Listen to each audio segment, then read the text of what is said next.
વિશ્વ પર્યાવરણ દિવસના ભાગરૂપે દીપક ગ્રુપની કંપની દ્વારા વૃક્ષારોપણ આયોજન કરાયું। વિશ્વ પર્યાવરણ દિવસ 5 જૂનની ઉજવણીના ભાગરૂપે દીપક કેમટેક લિમિટેડ અને જીઆઈડીસી ઓફિસ ભરૂચ દ્વારા દહેજ ખાતે વિશાળ વૃક્ષારોપણ કાર્યક્રમનું આયોજન કરવામાં આવ્યું। બંને સંસ્થાઓ વચ્ચે થયેલા MOU મુજબ કુલ 40,000 ચોરસ મીટર વિસ્તારમાં 18,000 વૃક્ષો રોપવાની યોજના છે। આજના કાર્યક્રમમાં પ્રથમ તબક્કા તરીકે 3,000 વૃક્ષોનું વાવેતર સફળતાપૂર્વક કરવામાં આવ્યું। દીપક ગ્રુપ કંપનીના આશરે 2,000 કર્મચારીઓ દ્વારા આ દીપક વન ગ્રીન બેલ્ટમાં પોતાનો શ્રમ આપશે।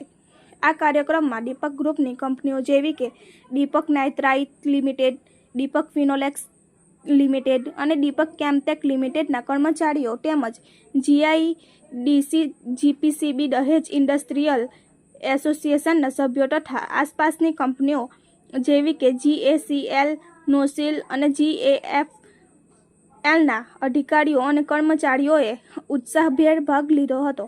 અઝર પઠાણ, ગુજરાત અદ્ભુત ન્યૂઝ ગુજરાતી, વાગરા।